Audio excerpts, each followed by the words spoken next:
آخر ایک بامعنی زندگی کا راز ہے کیا؟ یہ ایک ایسا سوال ہے جو شاید ہم سب کبھی نہ کبھی خود سے پوچھتے ہیں۔ صدیوں سے انسانی ذہن اسی کی تلاش میں ہے۔ اور آپ جانتے ہیں، کبھی کبھی سب سے گہرے سوالوں کے جواب ہمیں ماضی کی قدیم دانش میں مل جاتے ہیں۔ تو آج ہم نہج البلاغہ سے امام علی علیہ السلام کی حکمت نمبر 5 کا تجزیہ کرنے والے ہیں۔ یہ ایک بہت ہی مختصر لیکن جامع قول ہے جو ایک بامعنی انسانی کردار کی تعمیر کے لیے 3 بنیادی ستونوں کی نشاندہی کرتا ہے: علم، اخلاق اور سوچ۔ تو چلیے اس گہری حکمت کے خاکے کو سمجھنے کی کوشش کرتے ہیں۔ یہ صرف چند الفاظ نہیں ہیں، بلکہ یہ ایک مکمل اور بہترین زندگی گزارنے کا ایک عملی منصوبہ ہے۔ امام علی فرماتے ہیں، علم ایک شریف ورثہ ہے، اچھے اخلاق ہمیشہ نئے رہنے والے لباس ہے، اور سوچ ایک صاف آئینہ ہے۔ ذرا ان تشبیہات پر غور تو کریں۔ یہ صرف کوئی شاعرانہ الفاظ نہیں ہیں، بلکہ ہر ایک استعارہ اپنے اندر ایک بہت گہری حقیقت سموئے ہوئے ہے جو ایک مضبوط کردار کی بنیاد بنتی ہے۔ آئیے پہلے ستون کو دیکھتے ہیں، علم، جسے ایک شریف ورثہ کہا گیا ہے۔ اچھا، اسے وراثت کیوں کہا؟ کیونکہ یہ وہ دولت ہے جو نسل در نسل منتقل ہوتی ہے، اور اصلی دولت یہی ہے۔ یہاں اس کا خلاصہ بہت خوبصورتی سے کیا گیا ہے۔ دیکھیں، مادی دولت جو ہے وہ خرچ کرنے سے گھٹتی ہے، وہ چھن سکتی ہے، وہ ختم بھی ہو سکتی ہے، لیکن علم ایک ایسی عجیب وراثت ہے جو بانٹنے سے کم نہیں ہوتی بلکہ اور بڑھتی ہے۔ یہ ہمارے ذہن میں ہمیشہ محفوظ رہتی ہے اور اس کی روشنی پھیلتی ہی چلی جاتی ہے۔ اور یہی تو اس کی اصل طاقت ہے۔ علم ایک ایسا لازوال خزانہ ہے جسے کوئی چور چرا نہیں سکتا، کوئی آفت مٹا نہیں سکتی۔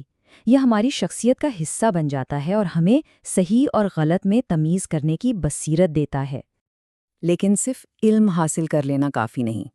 اب ہم دوسرے ستون کی طرف بڑھتے ہیں، اخلاق، یعنی ہمیشہ نئے رہنے والے لباس۔ اگر علم روح کی غذا ہے تو سمجھیں کہ اخلاق اس روح کا لباس ہے۔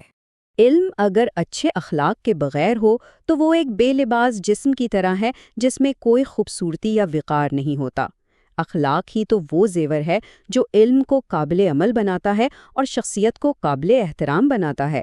یہ وہ لباس ہے جو کبھی پرانا نہیں ہوتا، بلکہ ہر اچھے عمل سے اس کی چمک اور بڑھ جاتی ہے۔ اور یہ لباس کن دھاگوں سے بنا ہے؟ یہ بنا ہے مہربان گفتگو سے، باوقار عمل سے، دوسروں کے لیے احترام سے، ہر معاملے میں انصاف سے، اور مخلوق خدا کے لیے ہمدردی سے۔ یہی وہ چیزیں ہیں جو انسان کے باطن کو اس کے ظاہر سے ہم آہنگ کرتی ہیں۔ اور اب آتا ہے تیسرا اور شاید سب سے اہم ستون، سوچ، جسے ایک صاف آئینہ کہا گیا ہے۔ یہ کردار کی عمارت کا وہ حصہ ہے جو خود شناسی اور حقیقت پسندی کی بنیاد فراہم کرتا ہے۔ خود سوچیں، اگر ایک آئینہ دھندلا ہو یا اس پر گرد جمی ہو تو کیا وہ صحیح عکس دکھا سکتا ہے؟ بالکل نہیں۔ اسی طرح اگر کسی کا ذہن غصے، تعصب، خوف یا انا پرستی کی گرد سے آلودہ ہو تو اس کی سوچ اسے کبھی بھی حقیقت کا صاف چہرہ نہیں دکھا سکتی۔ فیصلے غلط ہوں گے اور راستے وہ تو بھٹک ہی جائیں گے۔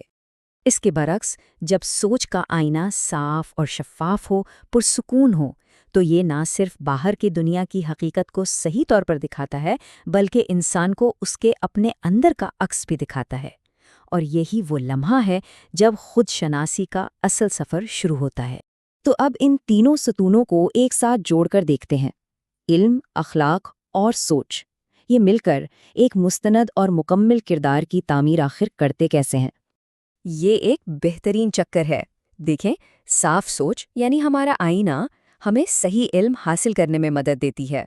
یہی علم یعنی ہماری وراثت ہمیں عمل کی بنیاد فراہم کرتی ہے، اور ہمارا عمل ہمارے اخلاق یعنی ہمارے لباس کی شکل میں ظاہر ہوتا ہے۔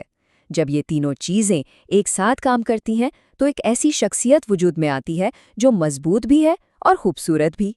تو یہاں سب سے اہم نقطہ یہ ہے کہ امام علی کی یہ حکمت محض ایک فلسفیانہ نظریہ نہیں ہے، بلکہ زندگی گزارنے کا ایک عملی دستور ہے۔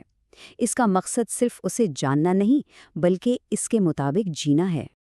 یہ سارا تجزیہ ہمیں ایک بہت گہرے ذاتی سوال پر لا کھڑا کرتا ہے، کہ ہمارا آئینہ کتنا صاف ہے۔